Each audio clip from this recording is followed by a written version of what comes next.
This story, titled "My Best Friend Tried to Sabotage My Promotion at Work, so I Exposed Her Schemes and Cut Her Off," is one of betrayal, heartbreak, and resilience. Hi, I'm Emily, 28 years old, from the United States. For as long as I can remember, I've always been the type of person who valued loyalty and honesty, especially in my relationships. So, when my best friend Claire betrayed me in a way I never saw coming, it shook me to my core. Claire and I had been best friends since college.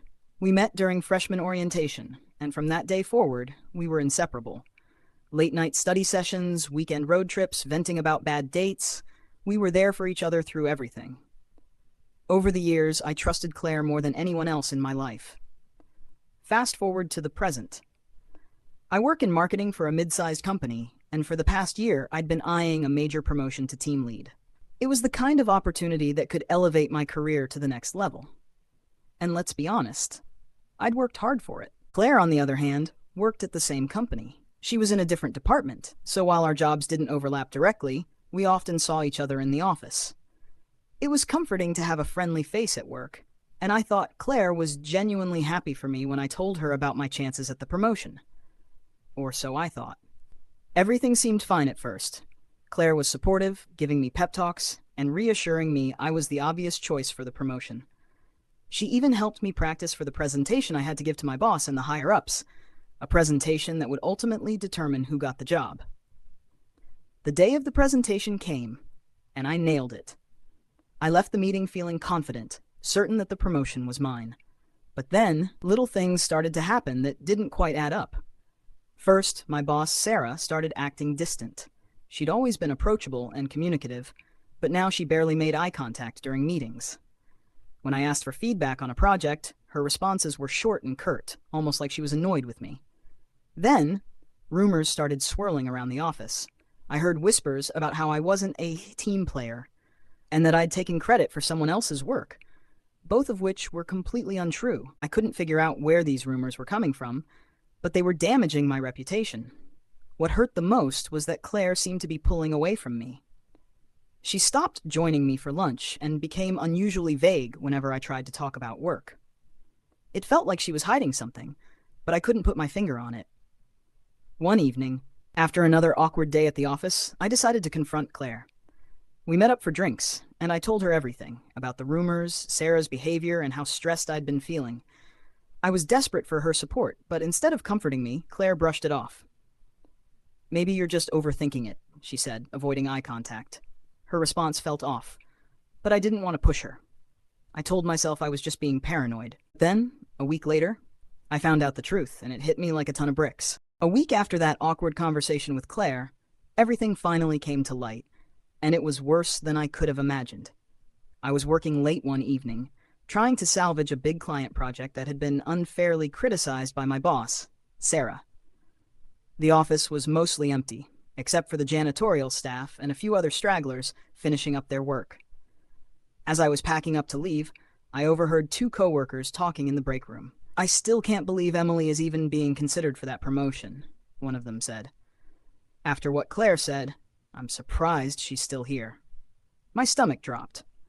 They mentioned Claire's name as though she had something to do with the rumors going around about me. I stayed out of sight and listened as they kept talking. "Yeah," Claire told me, "Emily's been stealing credit for her team's work." Honestly, that's career-ending stuff. No wonder Sarah's giving her the cold shoulder. I couldn't breathe. Claire, my best friend, was the one spreading those lies about me? She was the one sabotaging my chances at the promotion? It felt like the floor had been ripped out from under me. I went home that night feeling betrayed and furious. My mind was racing, trying to piece together all the subtle signs I had missed. Claire had always known how much this promotion meant to me. I couldn't understand why she would do something so cruel. The next morning, I decided I needed proof. It wasn't enough to just confront Claire and accuse her. I needed solid evidence to expose her schemes. I started by checking my email. Claire and I had exchanged dozens of work-related messages over the past few months, and I hoped I'd find something incriminating. Sure enough, I stumbled upon an email where Claire had asked me to send her a copy of a project I was working on. At the time, I thought nothing of it.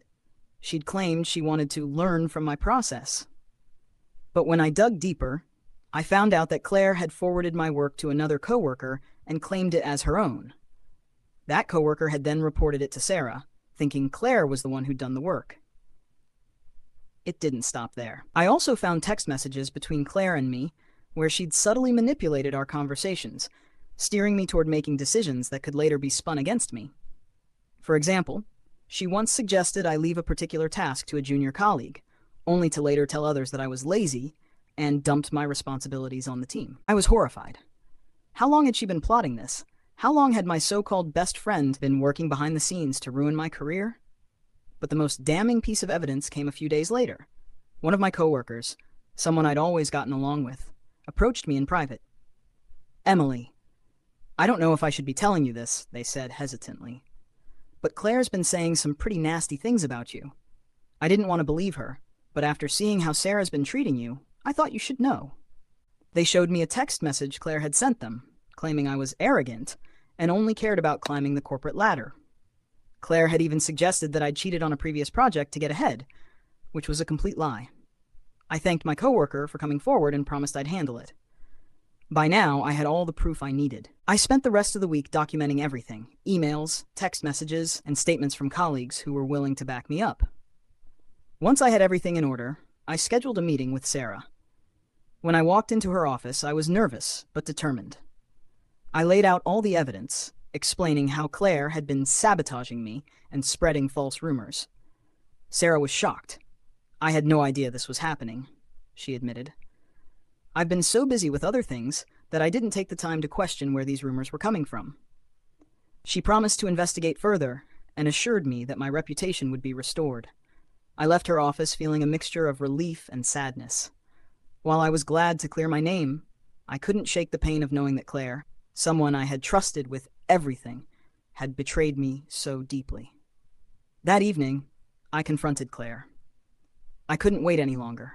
We met at a coffee shop, and as soon as she sat down, I got straight to the point. "I know what you've been doing, Claire," I said, my voice trembling with anger.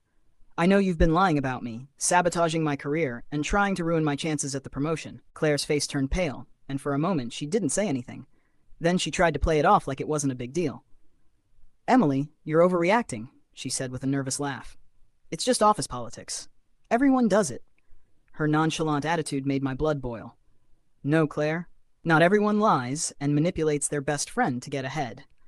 You've crossed a line, and I won't let you get away with it." Claire's demeanor changed in an instant. She went from defensive to angry, accusing me of being selfish and acting like I was better than her. "You've always had everything handed to you, Emily," she snapped. "I had to fight for every opportunity. I just evened the playing field." I couldn't believe what I was hearing. "Evened the playing field?" I repeated. "By destroying my reputation and stealing my work? That's not evening the field, Claire. That's betrayal." After our confrontation at the coffee shop, Claire stormed off, leaving me sitting there with a whirlwind of emotions. I felt a mixture of anger, sadness, and disbelief. How could someone I'd trusted so deeply turn around and justify their actions with such cruelty? But I didn't let her reaction derail me. I had a plan, and I was determined to see it through. The evidence I had already provided to Sarah was enough to clear my name, but I knew there was still more to be done. Claire's actions had hurt not only me, but also the entire team. Her schemes had created an atmosphere of mistrust and tension at work, and I wasn't going to let her get away with it. The next day, Sarah called an emergency team meeting. She wanted to address the situation without singling anyone out, but it was clear to everyone what the meeting was about. "Over the past few weeks, there have been rumors and misinformation spreading within our team," Sarah began. "After a thorough investigation, I've discovered that these rumors were not only false, but also deliberately fabricated to harm a team member's reputation." She paused, letting the weight of her words sink in. "I won't tolerate this kind of behavior in our workplace. Effective immediately, disciplinary action will be taken against the individual responsible." Everyone glanced around the room, their eyes landing on Claire, who sat stiffly in her chair, her face flushed with embarrassment. While Sarah didn't mention her by name, it was clear that Claire's schemes had been exposed. She didn't even bother to defend herself. She just sat there, staring at the table in front of her. After the meeting, Sarah pulled me aside to tell me that Claire had been officially reprimanded and would no longer be eligible for any promotions or leadership roles within the company. I'm truly sorry for not seeing this sooner, Emily, Sarah said. You've proven yourself to be an invaluable member of the team, and I want to personally thank you for your professionalism through all of this. Hearing those words felt like a huge weight had been lifted off my shoulders. My name was finally cleared, and I could focus on my work without the shadow of Claire's lies hanging over me. Claire, however, didn't take her downfall quietly. Over the next few weeks, she became increasingly bitter and withdrawn. She stopped speaking to me entirely, which was fine by me. But her attitude only served to isolate her further from the rest of the team. Eventually, Claire decided to quit. She left the company without so much as a goodbye, and honestly, I didn't feel the least bit sorry for her. Her departure marked the end of a toxic chapter in my life, and I was ready to move forward. With Claire out of the picture, I finally felt like I could breathe again. My work performance improved, and I even started receiving recognition for the projects I had poured my heart into. A few months later, I was officially offered the promotion I had been working so hard for. It felt like vindication, not just for the betrayal I had endured, but for all the effort I had put into my career despite the obstacles. Looking back, I realized that Claire's betrayal, as painful as it was, taught me some important lessons. I learned to trust my instincts and to be more cautious about who I let into my inner circle. Most importantly, I learned the value of standing up for myself, even when it feels uncomfortable or scary. To anyone out there who might be dealing with a toxic friend or coworker, let me say this: you deserve better. Don't let anyone dim your light or make you feel like you're not good enough. And if someone tries to tear you down, remember that the truth has a way of coming to light.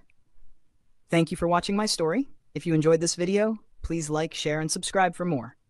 Until next time.